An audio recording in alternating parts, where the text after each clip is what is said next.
नमस्कार. आपण ऐकतोय डॉक्टर सौ कुमुत्ते गोसावी लिखित परमपूज्य हरिकाका गोसावी यांचं चरित्र आणि अनुभव ग्रंथ हरिगंध. आजचं आपलं प्रकरण चाललं आहे 5वं आणि भाग आहे 41वा. कल्याण राग राहूनच गेला. काका बेळगावला हत्तरकीत किंवा जिथे कुठे असतील तिथे महिन्यातून 2 वेळा जाऊन त्यांना इंजेक्शन देण्याचं व्रत आप्पा देशपांडे मनपूर्वक पाळत असत. हरिकाकांचा अंतस्थ हेतू त्यातूनही दुहेरी सामर्थ्य संचिताचा असावा असंही ध्यान येतं. शक्तीचं इंजेक्शन खरं तर आप्पांच्या संगीत स्वरातून त्यांना मिळतच होतं. आणि त्यानंतर हरिकाका उगार शुगर मिलचे मालक शिरगावकर यांच्या घरी आले असताना रामच्या भाऊंनी धावत येऊन आपल्या सहकाऱ्यांसह संगीत सेवा काकांच्या पुढे सादर केली. आप्पांच्या बरोबर साथीदार रमाकांत देवळेकरही बहुधा असायचेच. असंच एक वार काकांच्याकडे देवळेकर आप्पांच्या बरोबर गेले असताना काकांची तब्येत बरी नसल्यामुळे ते झोपले होते. आप्पा सरळ काकांच्या बिछाण्याकडे गेले आणि त्यांचे पाय चेपायला लागले. आप्पा, केव्हा आलास? काकांनी मिटल्या डोळ्यांनीच विचारलं. आप्पा म्हणाले, देवळेकर, जाधव, इस्लामपूर आणि कराडकडच्या मंडळींना घेऊन आत्ताच आलो आहे. आपल्याला इंजेक्शन द्यायचं आहे. काका लगेच उद्गारले, आधी तंबोरा, पेटी आणि तबला काढायचा आणि गाणं सुरू करायचं. गाणं ऐकल्यावर माझी तब्येत चांगली होते बघा. लगेच वाद्य जुळवून जमवून गाणं सुरू झालं आणि 10-15 मिनिटातच काका डोलायलाही लागले. थोड्या वेळानंतर स्वतःच गायला देखील लागले. नंतर काकांनी एखादं पद त्याचा मुखडा गाऊनच आप्पांना सांगायचं आणि आप्पांनी ते आपल्या खास शैलीत सादर करायचं. असा बराच वेळ चाललेलं होतं. हरिकाका एवढे उल्हासित झाले होते की काही क्षणापूर्वी ते आजारी अवस्थेत झोपले होते असं कुणालाही त्यांच्या चेहऱ्यावरून प्रसन्न भाव पाहून खरं वाटलंच नसतं. आलेल्यांनी त्यांना पूर्वी केव्हाच एवढं आनंदी बघितलेलं नव्हतं. आप्पा आणि काका यांच्या गायन जुगलबंदीनंतर काकांनी जाधवांना गायला सांगितलं. त्यांचं गायन संपल्यावरही काकांना त्यांच्याकडून एक राग गाऊन घ्यायचा होता. परंतु जेवणाची वर्दी मिळाल्यामुळे आणि सर्वांचे कान तृप्त झालेले असले तरी पोट प्रसादाची पाट पाहत असल्याचं काकांना जाणवलं आणि सर्वांनाच त्यांनी जेवणासाठी पाठवून दिलं. हरिकाकांना इंजेक्शन देऊन त्यांचा निरोप घेऊन सर्वजण हरिमंदिराच्या दारापाशी आले. तोच कोणीतरी धावत येऊन त्यांना सांगितलं, हरिकाकांनी सर्वांना आत बोलवलेलं आहे. आज जाताच काका म्हणाले, अरे हनुमंता, तुझा कल्याण राग तेवढा ऐकायचा होता, तेवढा ऐकवून नंतर जा. सर्वांना परतण्याची घाई झालेली असतानाही काकांच्या शब्दांसरशी सर्व वाद्य पुनश्च जुळवली गेली आणि रामभक्त हनुमंताप्रमाणे हरिभक्त हनुमंताने हाती तंबोरा घेऊन कल्याण राग आळवायला सुरुवात केली. काकांच्या तृप्तीची पावती आणि अनुमती घेऊन सगळेजण परतले. हरिकाका उगारला असताना कुठेही थांबलेले असोत. मुंग्यांसारखे माणसांच्या रांगा लागायच्याच. लोकांची थोडीशी वर्दळ कमी झाली आहे असं दिसताच एकदा रमाकांत यांनी काकांच्याकडे जाऊन त्यांचे पाय चेपायला सुरुवात केली आणि पाय चेपता त्यांच्या नकळत मुखातून स्वर पाझरायला लागले. हरिचरण में ध्यान लगाऊ, ऐसी सुमती दे रे दाता, मैं अज्ञानी तिमिर बहुत है, ज्ञान ध्यान का तुम्ही गुरु है, किस बिध दर्शन पाऊ दाता. पंडित जसराज यांनी सवाई गंधर्व पुण्यतिथीला गायलेल्या या स्वरांना साथ घालत देवळेकर सहजतेने ही चीज गात होते. बाहेर थांबलेले श्री आप्पासाहेब देशपांडे आणि जाधव यांना काही राहवलं नाही. त्यांनी आत येऊन देवळेकरांच्या सुरात सूर लावून गायला सुरुवात केली. अरे, त्रिमूर्ती दत्तात्रयच गातायत की रे, अशा शब्दातून काकांनी कौतुक केल्यानं तिघांचे चेहरे समाधानाने मोहरले. इतक्यात कोणीतरी काकांच्या पुढे जेवणाचं ताट आणून ठेवलं. काका त्या इसमाला रागावले, या त्रिमूर्तीचं एवढं सुंदर गाणं चालू असताना रसभंग का करतोयस बाबा? जेवण तर रोज तिन्ही त्रिकाळ आहेच आहे, परंतु ही संगीत मेजवानी म्हणजे साक्षात स्वर्गीय आनंद असताना तो सोडून मी काय तू आणलेल्या त्या ताटातलं अन्न खात बसू की काय? काकांचं बोलणं निमूटपणाने ऐकून घेत त्या इसमाने काकांच्या पुढ्यातलं ताट मोठ्या कष्टाने उचलून आत नेलं. हरिगुण गाऊ. मनशांती मिळावी म्हणून मी तीर्थयात्रेला जात होतो. तिथलं वातावरण बघून मन अस्वस्थ होत होतं. व्यवस्थापक ठेवील तसं देवालाही राहावं लागतं. मग असला कसला हा परावलंबी देव म्हणून देवाचं देवपणही नीट ध्यानी येत नव्हतं. अशा मनस्थितीत असताना गुरुवर्य अप्पासाहेब देशपांडे यांच्या सांगण्यावरून मी देवळेकरांच्या बरोबरच एकदा हरिकाकांच्या दर्शनाला गेलो आणि त्या क्षणापासून हरिकाकामयच होऊन गेलो, असं स्वरब्रह्मकार हनुमंतराव जाधव मोठ्या अभिमानाने सांगतात. जे का रंजले गांजले त्यासी म्हणे जो आपुले, अशी अनुभूती देणाऱ्या संत तुकोबांनी देव तेथेची जाणावा असं म्हटल्याप्रमाणे खरंच हरिकाका हेच देव आहेत असा भाव मनात आपोआप निर्माण झाला आणि मी वारंवार हरिमंदिरात जायला लागलो, असं आपल्या अंतरीचे बोल हनुमंतरावांनी मोकळेपणाने व्यक्त केलेले आहेत. हरिकाकांच्याकडे हनुमंतराव एकदा अप्पांच्या बरोबर देवळेकरांसह गेले असताना काकांनी अप्पांना गायला सांगितलं. प्रारंभी अप्पांनी एक राग आणि एक भजन गाऊन आपलं गाणं थांबवलं. नंतर हनुमंतरावांनी हरिकाकांच्यावर लिहिलेली एक बंदिश पेश केली. घुंगरवा बांधो रे मोरी पगवा, मै नाचू हरिगुण गाऊ सुख पाहू. कल्याण रागातील अस्थायी स्वरातून हनुमंतराव जीव ओतून गात होते. 15-20 मिनटं त्यांच्या सुरांनी सर्व वातावरण भारावून गेलेलं असतानाच काकांनी एकदमच गाणं थांबायला सांगितलं. सगळ्यांना आश्चर्याचा धक्काच बसला. काकांची आज्ञा अखेर प्रमाण मानून हनुमंतरावांनी आपलं गाणं बंद केलं. काहीशा दुखऱ्या मनानेच ही संगीत सेवेकरी मंडळी काकांचं दर्शन घेऊन परतली. ते अर्ध्या वाटेवर पोचताच तोच त्यांना त्वरेने बोलावून घेण्यात आलं. हरिकाका हनुमंतांकडे बघत म्हणाले, सुरू केलेल्या चिजेचा अंतरा न गाताच जाणार का रे? हाती तंबोरा घेऊन हनुमंतरावांनी आपला राहिलेला अंतरा पूर्ण केला. काकांनी मोठ्या कळवळ्याने सांगितलं, तुमचं गाणं थांबायला सांगितलं ते एका भक्ताच्या कल्याणासाठी. त्याला नेमकं त्याच वेळी इथून जाणं जरुरीचं असल्यामुळे त्याचं काम म्हणून त्याला काहीतरी सांगून बाहेर पाठवणं भाग होतं आणि मला तर तुमच्या गाण्यातला एक क्षणालाही मुकायचं नव्हतं. तेव्हा आता तुमची राहिलेली अपुरी बंदिश पूर्ण गाऊन नंतरच जावा. जाधवांनी अंतरा पूर्ण केला आणि आनंदाने काकांचा निरोप घेतला. कोल्हापूरला श्री बंडोपंत कुलकर्णी यांच्याकडे हरिकाकांनी एकनाथ षष्ठीचा उत्सव सुरू केल्यापासून उत्सवाच्या निमित्ताने भजन, कीर्तन, नामस्मरण आदींच्या निमित्ताने अनेक संगीत सेवेकरी मंडळी एकत्र येत असत. त्यात नूतन गंधर्व अप्पासाहेब देशपांडे यांची ही प्रतिवर्षी आवर्जून हजेरी असायची. त्यांचे साथीदार म्हणून कराडचे रमाकांत देवळेकरही जात असत. एका उत्सवात अप्पांनी तबला, पेटी, व्हायोलिन अशा वाद्यांच्या संगतीत गायला सुरुवात करून एखादा तास झाला असेल नसेल तर कराडहून 10-10:30च्या दरम्यान उगार खुर्द येथील प्रसिद्ध राजाभाऊ मंगसुळीकर प्रथम सेवेसाठी तिथे आले. मध्यंतरात त्यांची ओळख काकांशी करून देण्यात आली. राजाभाऊ शीघ्र कवी आहेत, त्यांची काव्य प्रासादिक असतात असं देवळेकर म्हणाले. हरिकाकांना नमस्कार करण्यासाठी राजाभाऊ वाकले. त्याबरोबर माझ्यावर काव्य कर असं काकांनी त्यांना म्हणताच राजाभाऊ आनंदून गेले. त्यांनी अवघ्या 5च मिनिटात काकांवर एक काव्य रचून त्यांना म्हणूनही दाखवलं. आप्पांनी त्या बोलांना सुंदर चाल देऊन संगीत चाच चढवून ती सुंदर रचनाही सादर केली.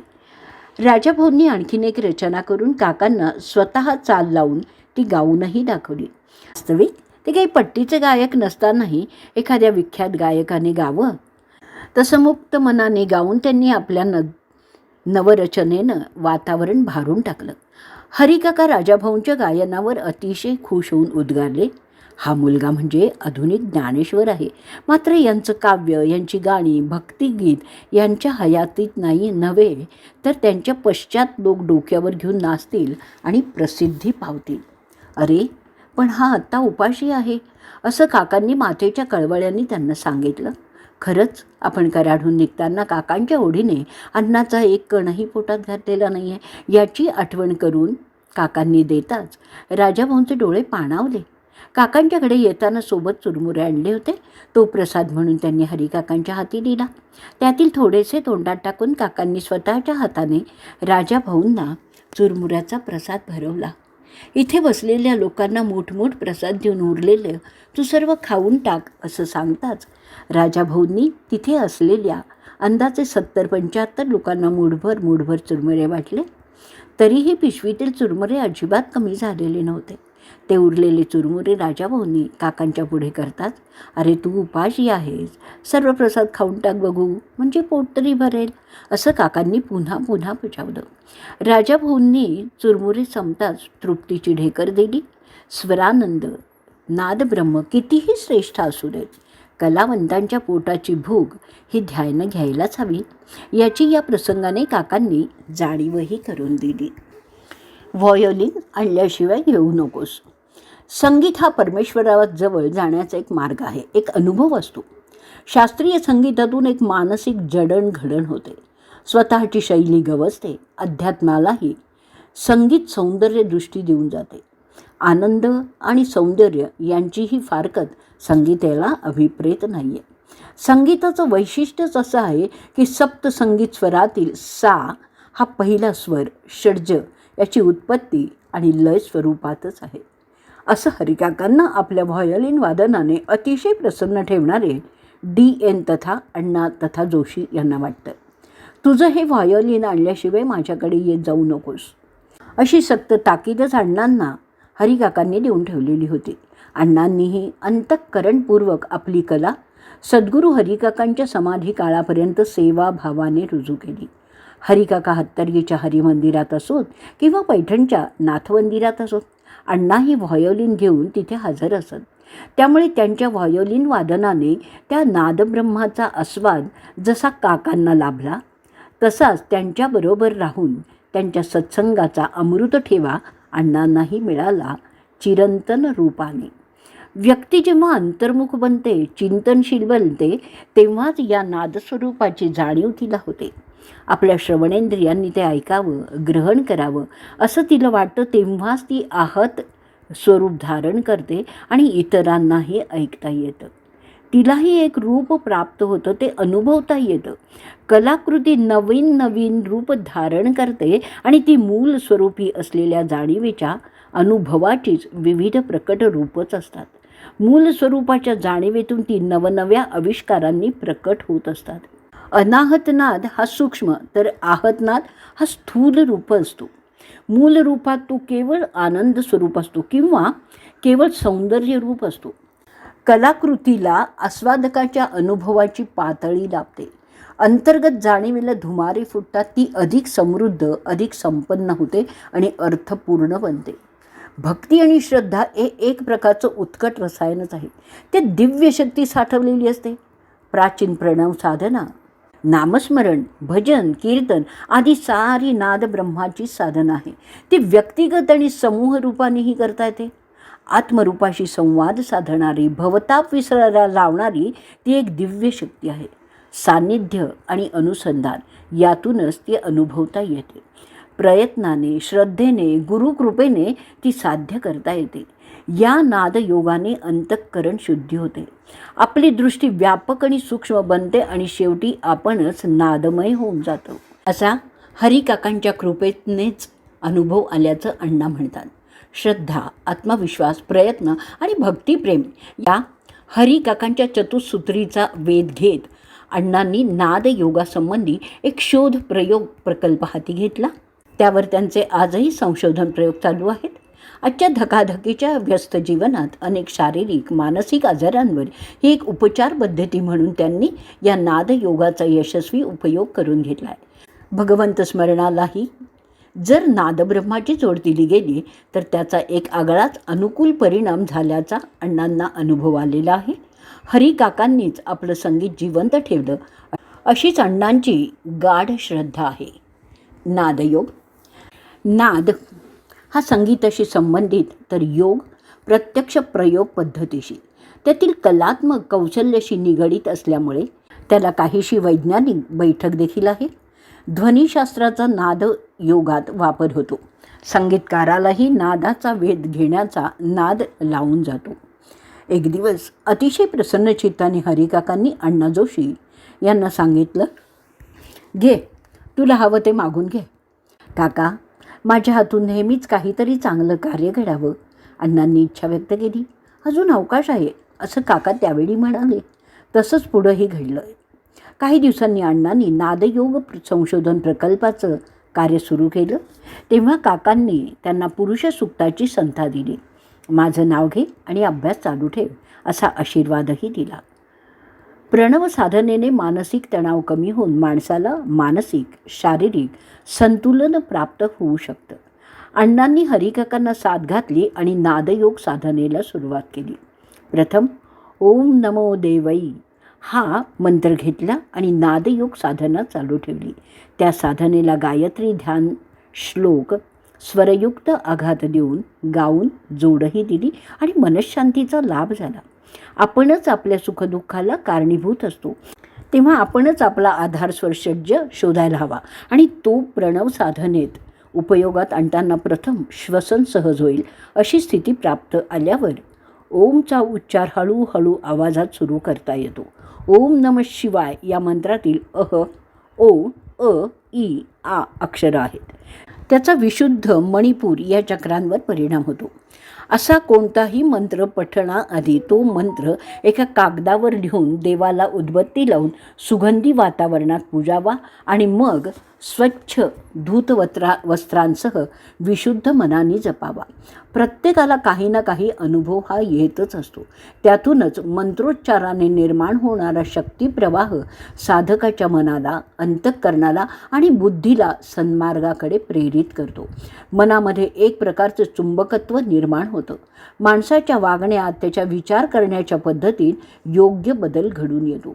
विविध स्वरांच्या जोडणीने तयार होणाऱ्या आकृतीला जो जिवंतपणा येतो त्यामुळे गायनातही सहजता निर्माण होते. आत्मप्रकटीकरणाला त्यामुळे एक शैली प्राप्त होते.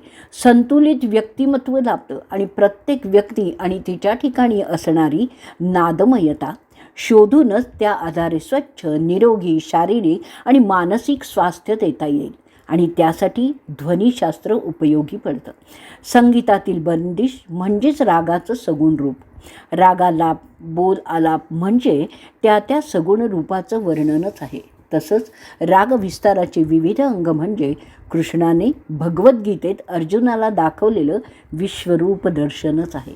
संगीत ही ईश्वराची निव्वळ श्राव्य प्रतिमा आहे.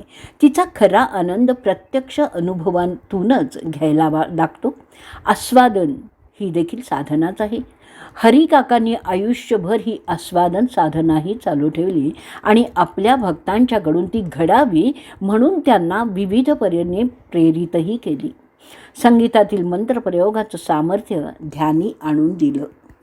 माणसाला जीवनात तोचतोपणा जाणवायला लागतो तेव्हा त्यांनी निसर्गाकडे पुन्हा धाव घ्यावी. संगीतकारही याला अपवाद नाही आहे.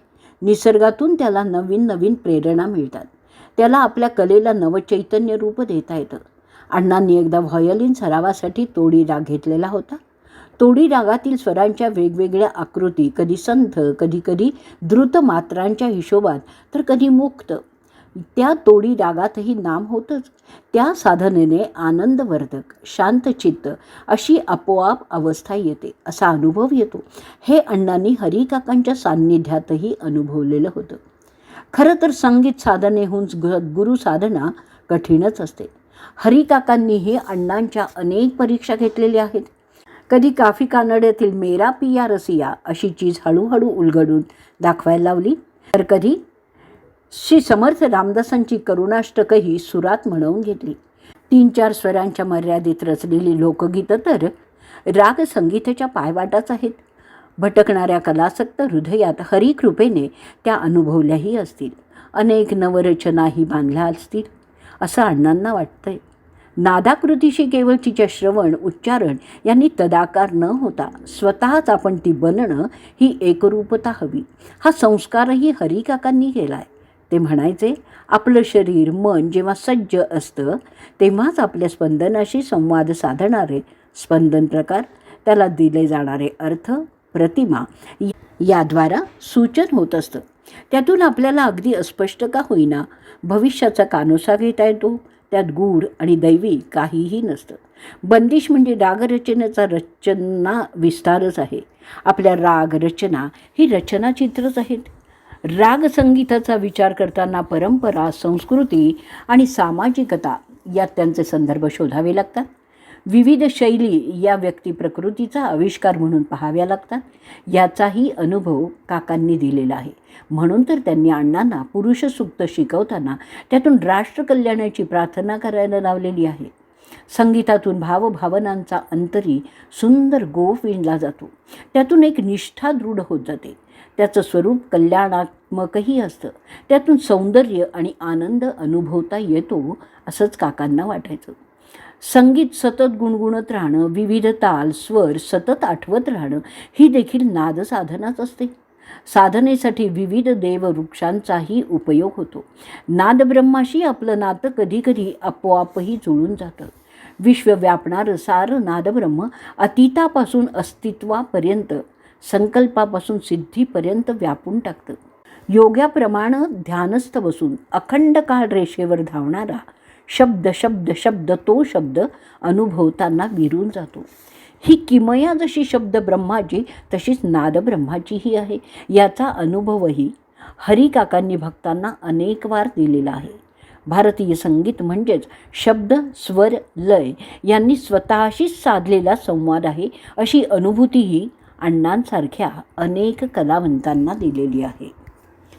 1958 साली पोतनीसांच्या बोळात विनू अण्णा दंडगे यांच्याकडे हरिकाका आले होते. राखी कोट, काळी टोपी, धोतर, शर्ट, एक अंगठ्याची पायात चप्पल असा वेश. त्यावेळी जमदग्नी सावकारांच्या माडीवर विद्यापीठ मैदानावरून डॉक्टर नंदकुमार जोशी यांना बोलावून घेतलं आणि आल्या आल्या बाळ नंदकुमाराला म्हणाले, तबला वाजवून दाखव. नंदकुमाराने काकांची आज्ञा शिरसावंद्य मानून कुठलेही आढेवेढे न घेता अगदी सहजपणाने तबला वाजवून दाखवला. काकांनी एकदम प्रसन्नतेने विचारलं, तुझे गुरु कोण आहेत? वास्तविक ते उस्ताद बाळूभाई रुकडीकर यांचा शिष्य हे काकांना आधीच माहिती होतं. परंतु आपल्या गुरूंचं नाव शिष्य कसं घेतो यावरूनही काका एखाद्या कलावंताची पारख करीत असत. काकांनी विचारलं, मला यापुढे नेहमी तबला वाजवून दाखवशील? नंदकुमारने होय असं म्हणताच खुश होऊन पेढ्याचा त्याला प्रसाद दिला. खाकी चड्डीतील खोचलेला शर्ट बाहेर काढून तो ओट्यात घ्यायला लावला. हरिकाका त्यानंतर केव्हाही कोल्हापुरात आले की नंदकुमारला बोलावून घ्यायचे आणि दरवेळी वडील पाठवतील का असं म्हणून विचारून खात्री करून घ्यायचे. एकदा नंदकुमार आपल्या भावासहित काकांच्याकडे गेला असताना काकांनीच ओळख दिली, तू नंदकुमार यशवंत जोशी आणि हा तुझा बलराम दादा होय ना? ते सांगतात, पद्माकराची म्हणजे माझ्या मोठ्या भावांची काकांनंतर चौकशी नेहमीच करत असत. ते व्हायोलिन चांगलं वाजवायचे. त्यांनी जी मला सुरेल साथही असायची. आज त्यांच्याकडे श्री रामचंद्र यांच्या कॅसेटचा अपूर्व संग्रह आहे. संदर्भ संग्रह म्हणून वापरण्याजोगाच आहे. काकांनी एक दिवस नंदकुमारला विचारलं, कोणत्या वर्गात शिकतोस रे तू आणि माध्यम कोणतं? 7व्या वर्गात मराठी माध्यमातून शिकतोय असं म्हणताच काकांना आनंद वाटला. त्यानंतर बऱ्याच दिवसांनी म्हणजे 1959 साली काका टांग्यातून घरी आले. मलाही खूपच आनंद झाला. काका म्हणजे मला घरातील माझे आजोबाच वाटायचे. तेही मोकळेपणानेच बोलायचे. 1962 साली बाळूभाईंनी जगाचा निरोप घेतला. एका गुरूंनी दुसऱ्या गुरुशी नातं जोडून दिलं. त्यामुळे बाळूभाईंच्या नंतरही डॉक्टर नंदकुमार जोशी यांचं तबला वादन चालूच राहिलं.